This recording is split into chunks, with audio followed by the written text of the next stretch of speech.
So there's a recording in progress.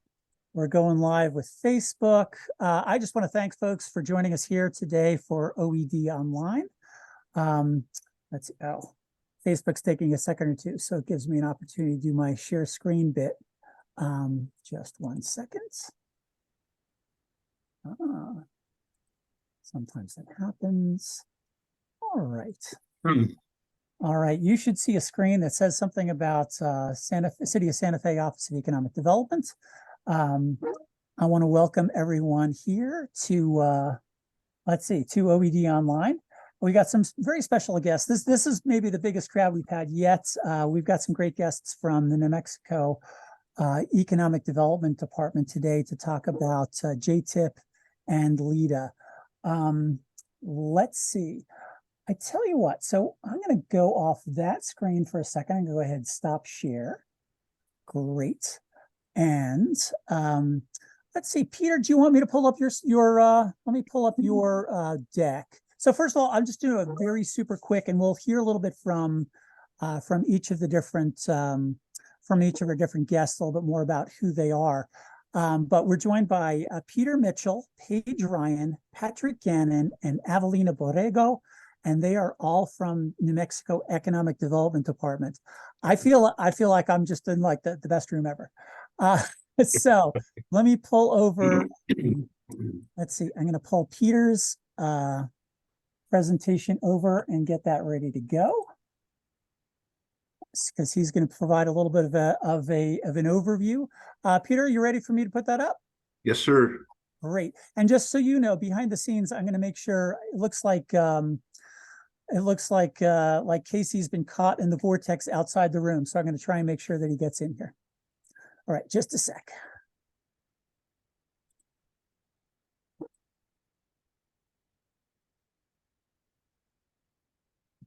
Am I live?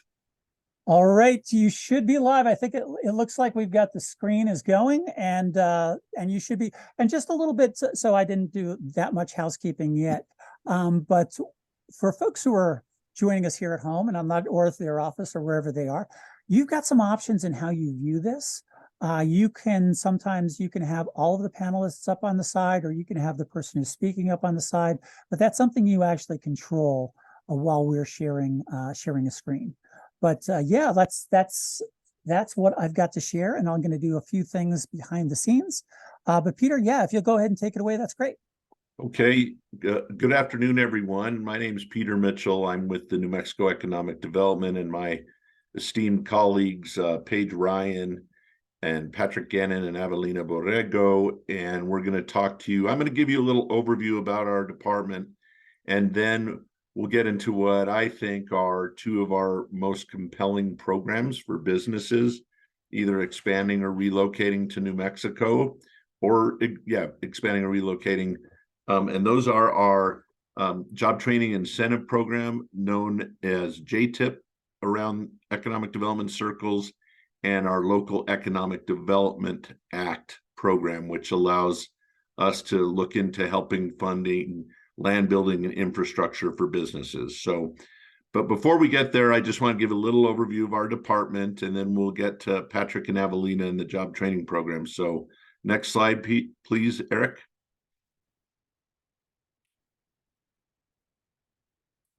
So this is our mission, and it's pretty simple. It's all of our missions in life. It's to improve the lives of New Mexico families.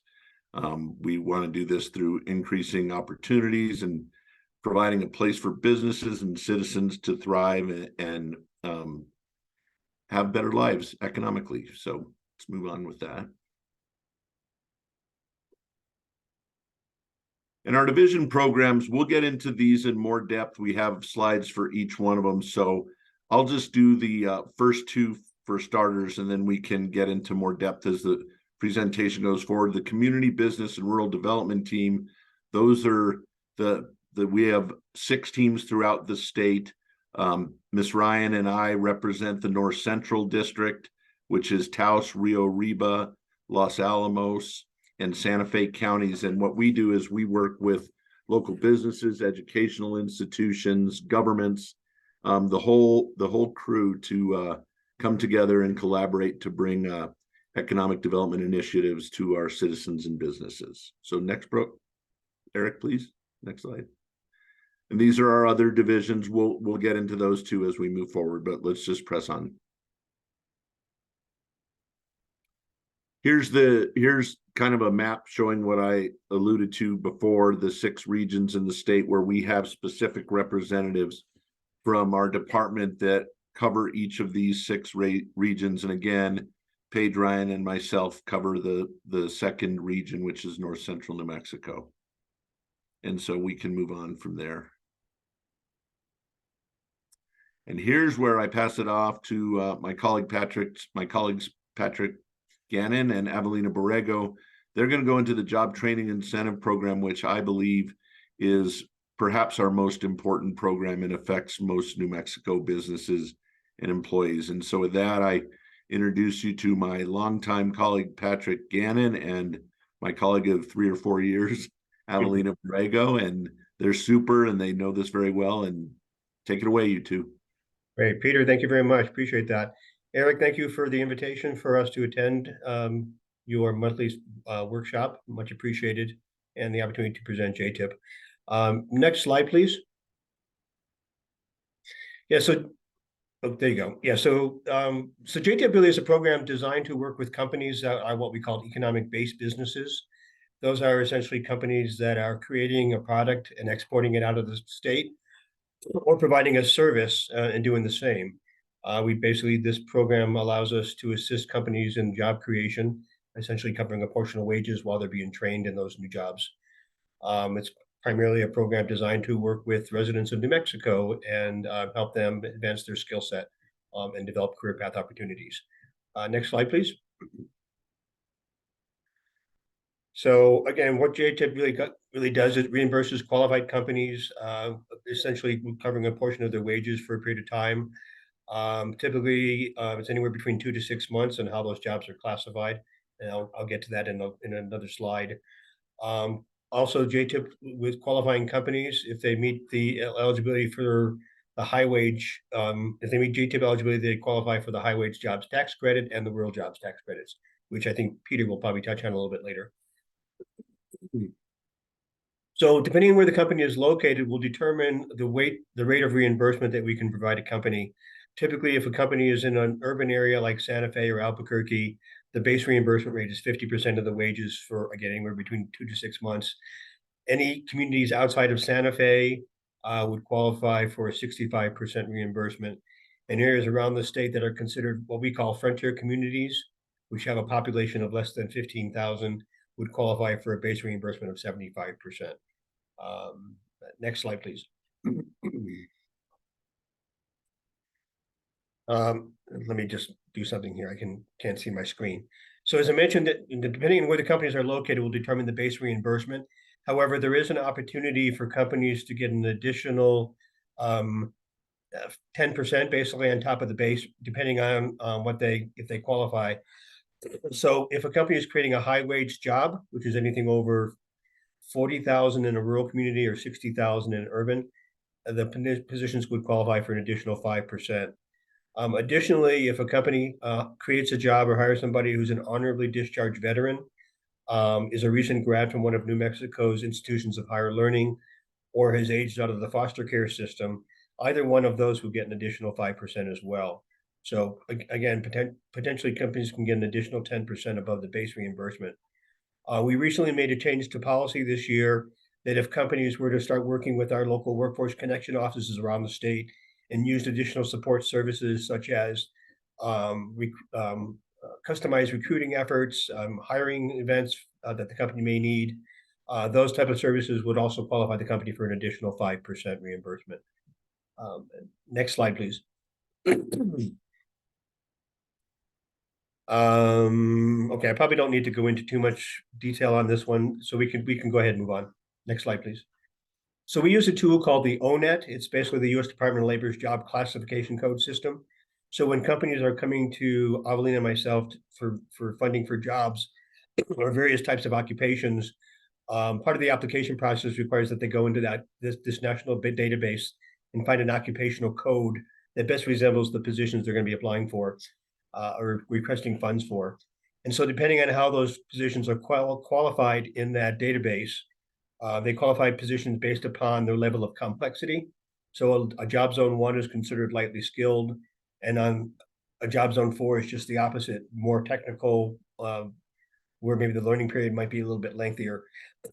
Depending on how those jobs are qualified, we assign qualifying hours associated with each of the respective job zones. As you'll see in the third or fourth column over, we do have minimum wage requirements respective to each job zone that have to be met to qualify for the full number of training hours. Next slide, please.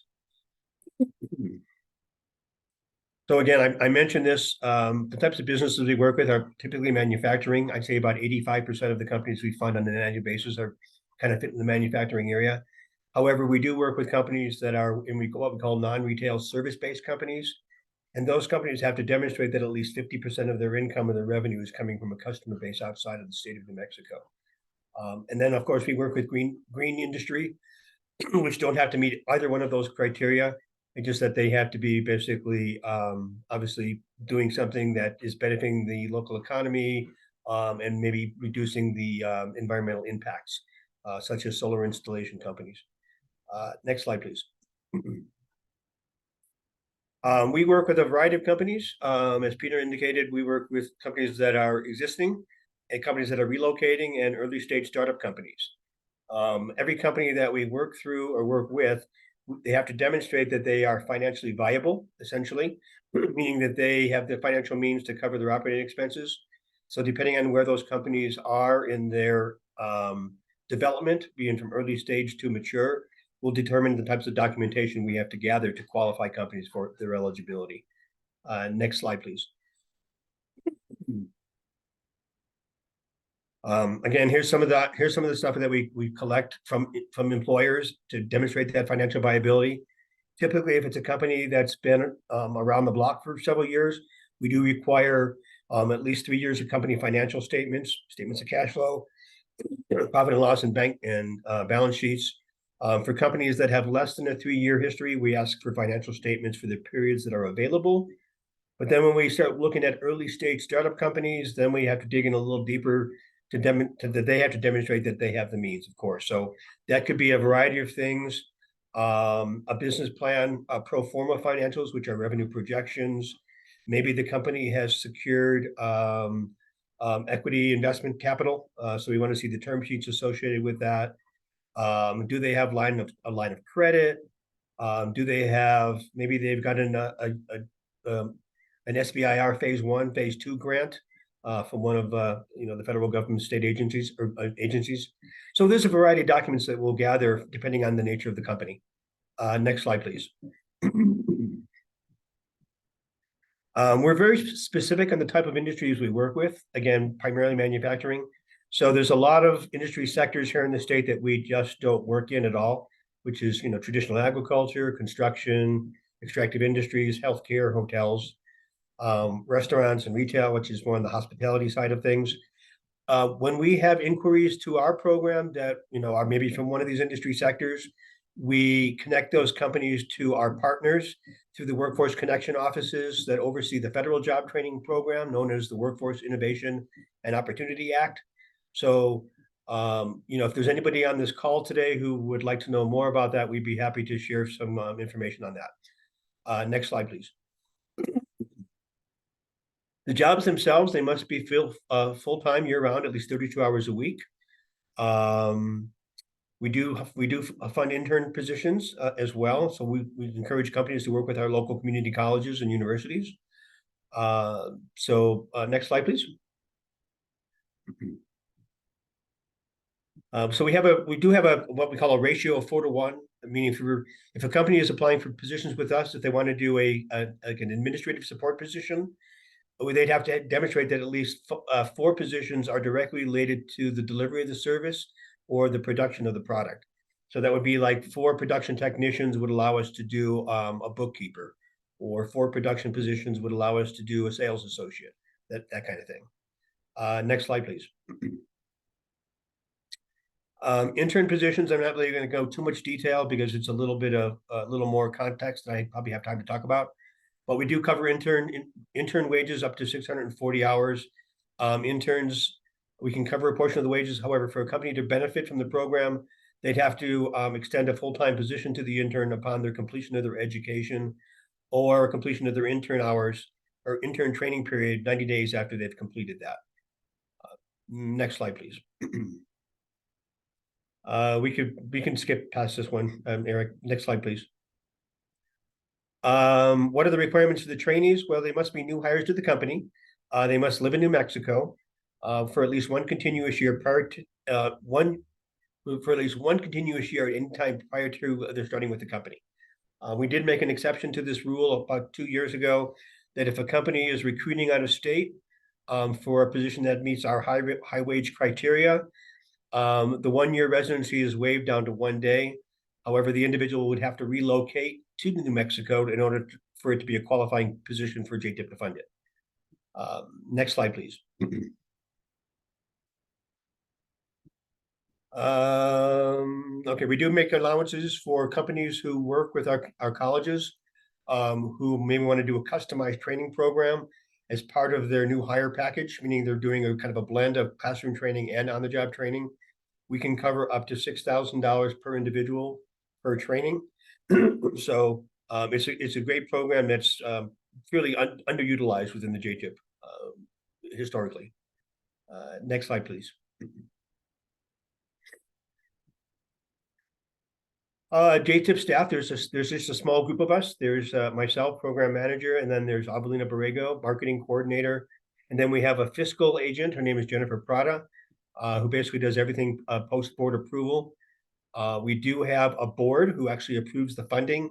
And that board meets the second Friday of every month, typically, when we entertain requests from companies who are requesting funding for jobs that they're going to be hiring for.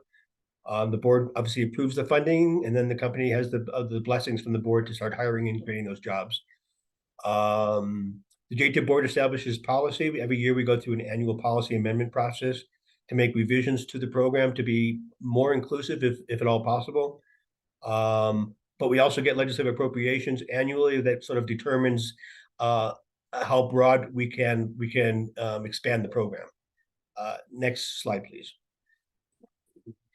So as I mentioned, if companies who are interested in learning more about the program, they basically meet with Avelina and myself. We basically discuss the program, understand the company, their hiring needs, make determinations if they meet the guidelines of the program. And if they do, then we would open up an online application and determine which of our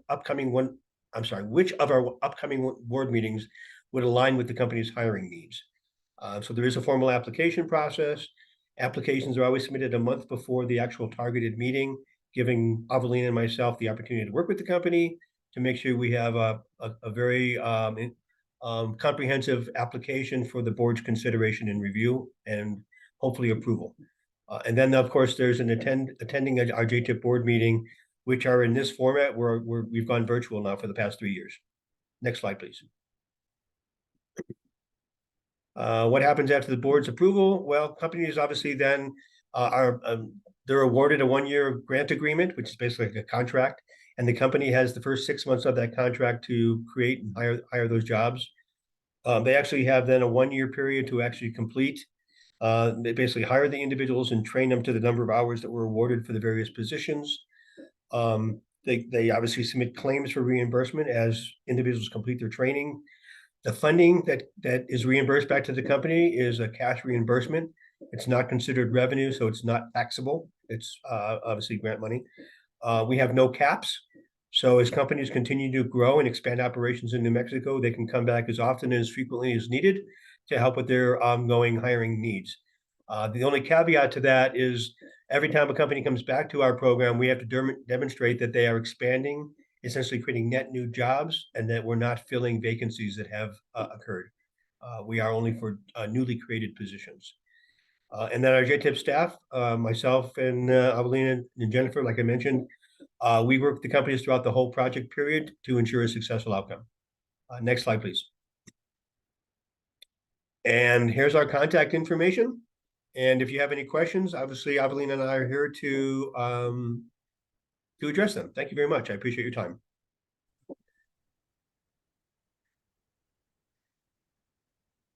Patrick, hi. Thank you so much. And thanks everybody else for joining. I apologize. Technology is not my friend.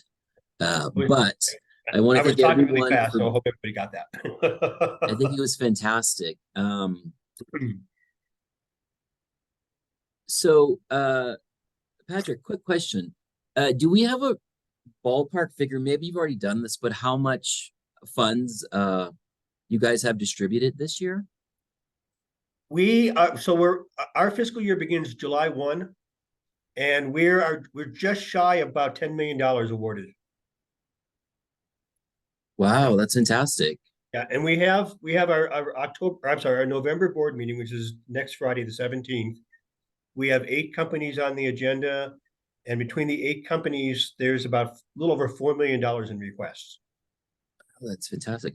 And what body actually allocates the funds to JTIP? They're legislative appropriated annually.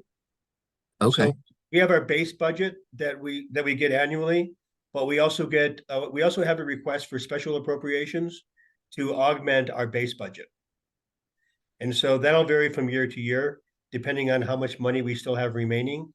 Whatever we don't spend, we get to keep. We don't have to. It doesn't revert back to LFC, so it just basically adds to our budget, our ongoing budget.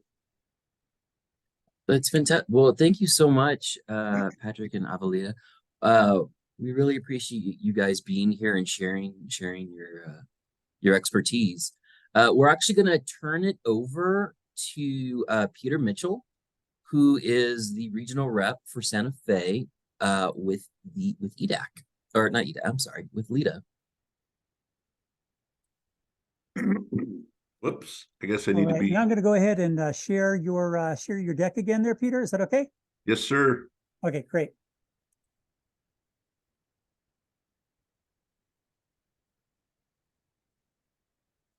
And as Patrick was talking, I think one of the important things that we do is we have another fund that is helpful for kind of bricks and mortar for businesses, where we can provide a reimbursable grant for land building and infrastructure for various businesses. And a lot of this is predicated on what the local businesses are doing, meaning these need to be manufacturing businesses at this point, value-added businesses. We often get requests for retail and service businesses for this program, which we currently do not fund. I will say, however, that I realize that these are critical sectors to the Santa Fe and surrounding area, and a lot of the areas that Paige and I cover, including Taos and Los Alamos, and we are working with local governments, and we had a meeting with the city of Santa Fe and folks from Los Alamos to see if we can craft a new ordinance that allows service and retail companies to access LEDA funding. So that is in the process. But for now, this is a fund that we reimburse for land building infrastructure. We've used it with numerous Santa Fe companies, and they can use the funds. Again, what's really critical to stress here, before I go on, is similar to job training incentive program. You see it underlined and highlighted in yellow at the first line, is this is a reimbursable program. So the companies, if they get an award, would have to subsequently submit paid reimbursable expenses, proof of payment for eligible reimbursable expenses to the department, and then we would repay them for their expenditures in this area. And so this is a critical, this helps a lot of the companies. One of the vehicles that they use, and I'm sorry I don't have the extent of slides that Patrick and Avelina do. We have a lot more programs and materials to cover here, but we cover lease abatements, payments, mortgage payments. We also, one of the critical things we do is we reimburse for tenant improvements. So if you're renovating your property, those expenses qualify as well. So there's a broad array of expenses we can cover with these monies in your respective businesses as we move forward. So again, what we do in our department, and you'll see as we move forward with this presentation, is we have a lot of very talented folks who lead various programs within our department, and it's Paige and and Patrick and Avelina's responsibility as we meet with various companies to connect them to programs that are appropriate for what they're seeking. So JTIP and LEDA are two of our most prominent programs, but I just want to go through quickly. Eric and Casey are kind enough to give us some time here, but I'd like to at least introduce you to our other programs. And then if we have time at the end, you can ask questions to Paige or me or Avelina or Patrick on any of these programs. And if we can't answer them right now or have time, we'll connect you to the people who can. So with that, I'll move on to our next slide. So we'll just go through the rest of what we're doing here. Our collateral assistance program, also known as CAP, this is a very important program as it allows local banks to, it allows us to help local banks backfill collateral shortfall necessary for you to get the financing you need. So if there's a business that is, for example, seeking $100,000 of financing and only has collateral to get 50,000 of that financing, we can buy a CD with the local bank and fill that collateral shortfall to get the greater amount of financing required to move your business forward. And again, we have folks who spearhead this program, and I'm happy to connect anyone who is interested in this to the person who administers this program in our department. Next. New Mexico Main Street, this is a group of folks that work within our department to work on Main Street and architectural improvements throughout the state. I can't read the numbers right there, but we work in all the communities for architectural restoration and downtown rehabilitation throughout the state. And this is another program where we provide services for architecture and engineering assistance to help folks upgrade their Main Street and have special projects throughout the state. But again, we'll give you all that. You'll have all the information to access folks who work on this program as we finish this presentation. Next, please. Our Office of International Trade. This is an important group. We're contracted with a group called the New Mexico Trade Alliance. And with them, one of the programs that is very attractive here is if folks have products or businesses that they're trying to market internationally, either exporting, importing, or seeking foreign direct investment, we can connect you to this program to accentuate your network in international markets throughout the world. We also have the STEP program you see at the bottom there is funding that helps offset costs to participate in international trade shows in your specific industry. So if there's interest in that or exporting, importing, foreign direct investment, we can connect you to these folks too. Next slide.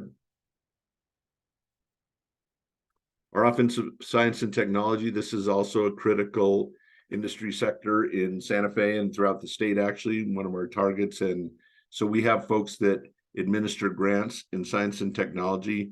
Most notably, we have startup grants as well as small business innovative research grants.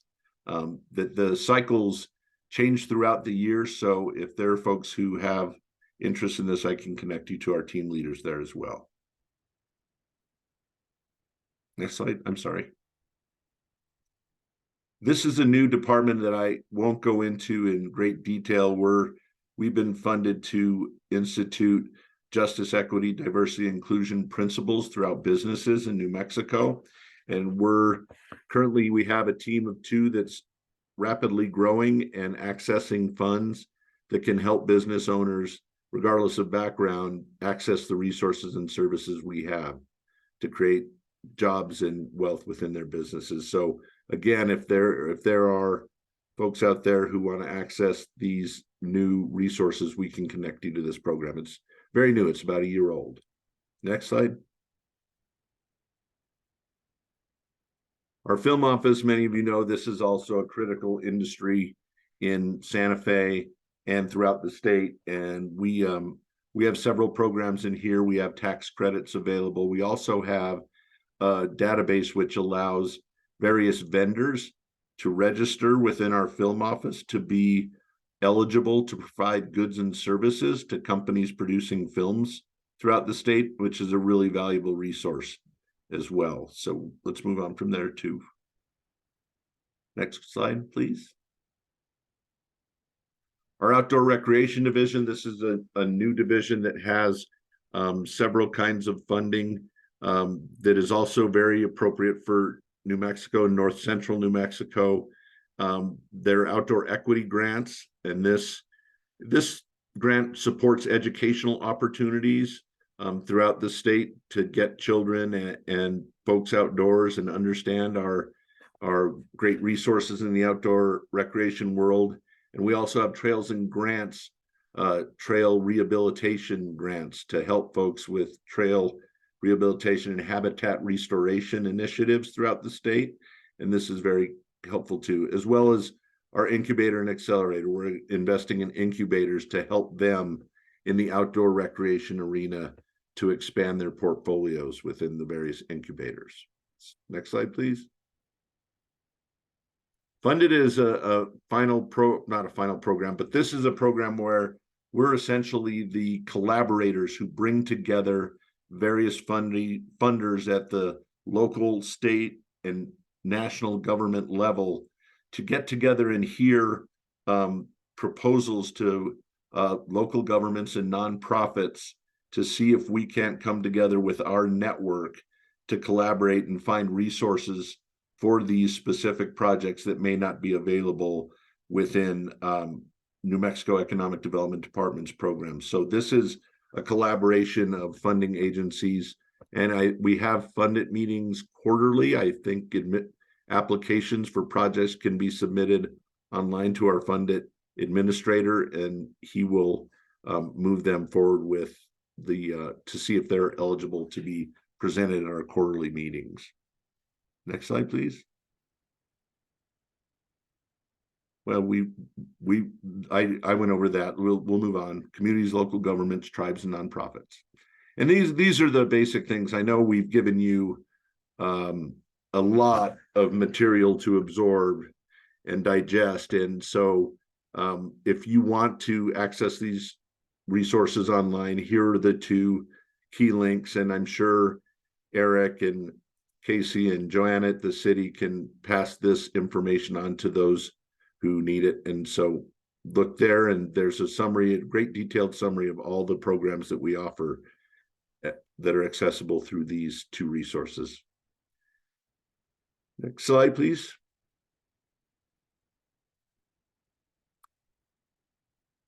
And as you know, we're here to help. This is Paige and my information, contact information. We're again the representatives for this part of the state, and we'd be happy to talk to you about what we've discussed today or any other business interests that you have that we might be able to assist you in finding resources to improve. Next slide.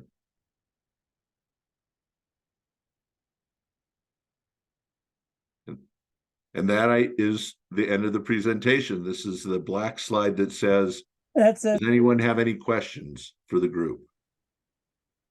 All right, let's see. I'm going to stop sharing and hand it back to Casey. Yeah, if folks do have questions, go ahead and please put them in the chat. Yes, absolutely. Peter, Paige, thank you so much for being with us and sharing your expertise. Sort of the same question. Do you know roughly in our region how many businesses are currently receiving LEDA, and like an estimated amount of how much funds we're giving out per year? I'd say in our region we have approximately 14 active projects, and again, this includes Taos County, Rio Arriba County, and Los Alamos as well. And I do not know the total sum, but these grants range from $75,000 all the way up to $3 million. So it's similar to JTIP in that it's a very flexible program that we can customize to meet the needs of the smallest companies as well as the larger ones. So that's one of the things that's very attractive about it. We want to accommodate small businesses as well as the larger businesses.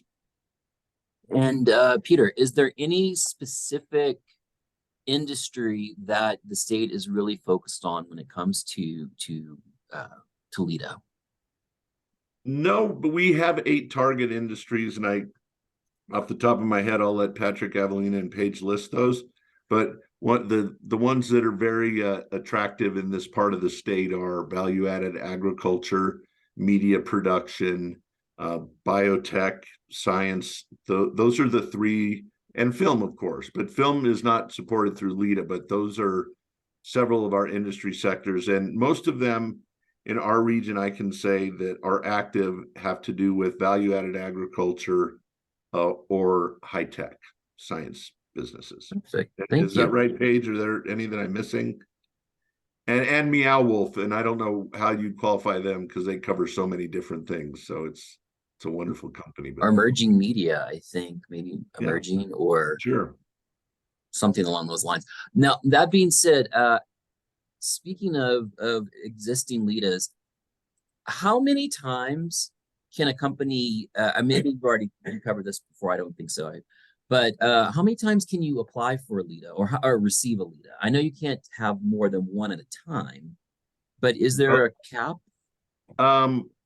That's a very good question. Sorry, maybe I shouldn't have asked. No, that's fine. No, to answer your question, if a company is developing, we will certainly entertain if they're continuing to add jobs and investment, if they've completed the terms of our governmental agreements and our project participation agreements and hired the people they said they would hire and invest the amount they said they'd invest, we would certainly entertain another LEDA application. The JTIP is much more flexible in this because it grows with the size of your business. I mean, you can apply as your business grows. And as Patrick and Avelina can attest, companies have done this multiple times, if not in the teens. So, and to also answer your question, we have not had more than one LEDA award to a specific company. But there are some that have approached us that are nearing the end of their first LEDA deal who are interested in a possible second one. And those are being entertained by our leadership as well. And we're certainly open if they're continuing to create jobs and investing in New Mexico. Wonderful. Eric, are there any more questions for Peter?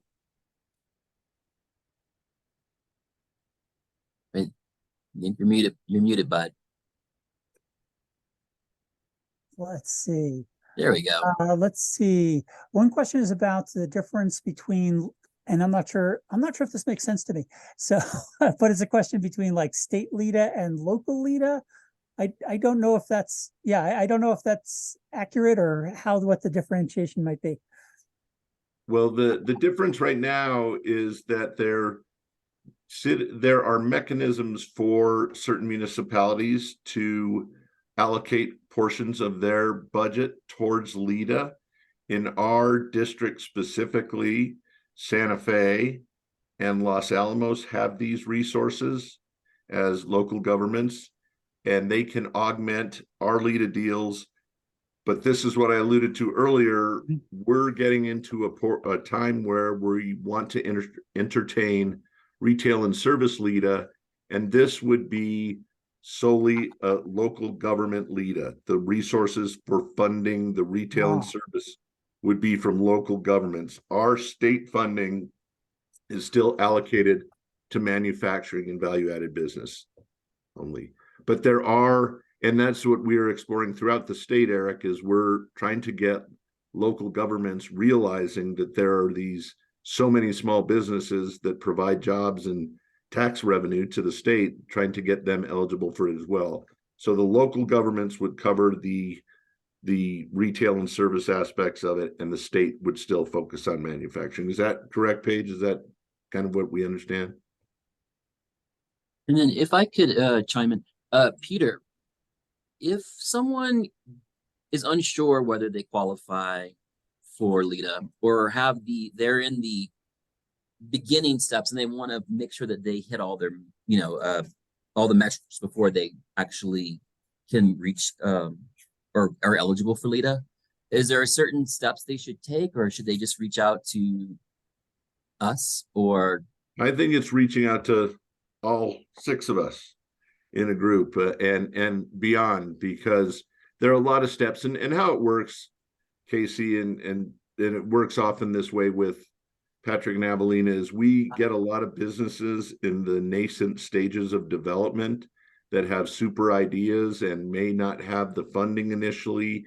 And so our 2 teams work with them and work along with them as they mature. And when they are ready to entertain or be viable applicants for both JTIP and LEDA, we will set them on the path to do that. But it's a long process. I can attest to several companies in Taos that I met with 7 years ago, one of them with Patrick at their little tea shop, and they've subsequently had 3 or 4 JTIP applications and are pursuing a LEDA application as they grew into the position where they're able to do so. So my answer is connect them with us, and we'll connect them with appropriate folks to move them along.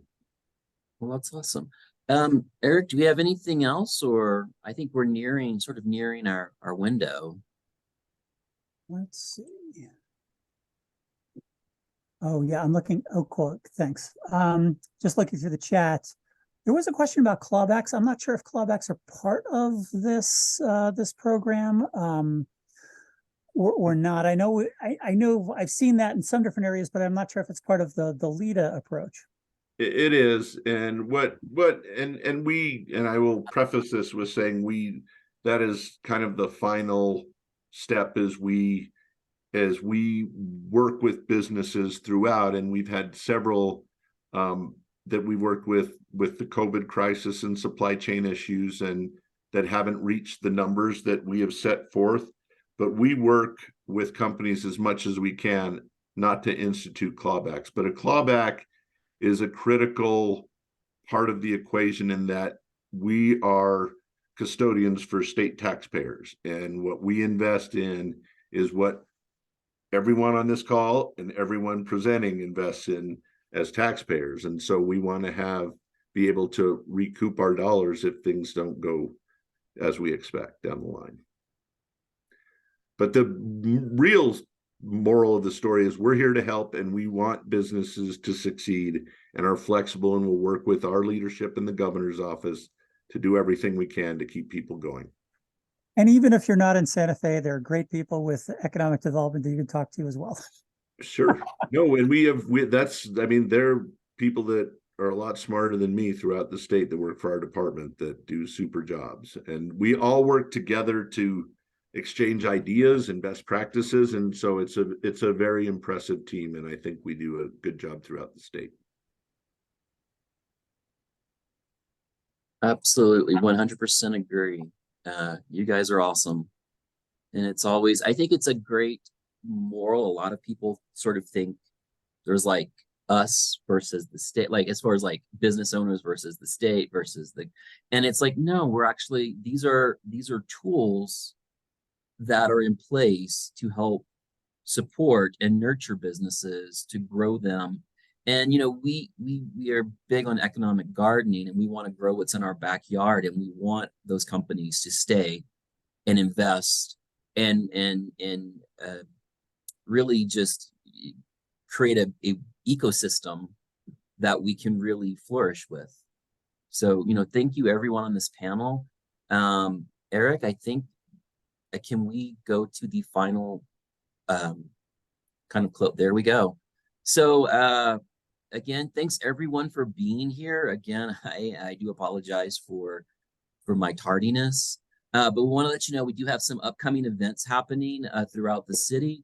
So we do have the CX SF, which is hosted by Creative Startups.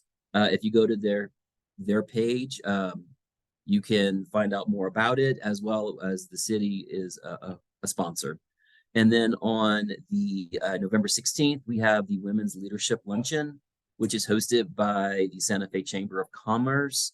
Again, if anyone is interested, you'll need to reach out to the chamber, and you can find the details on their website as well.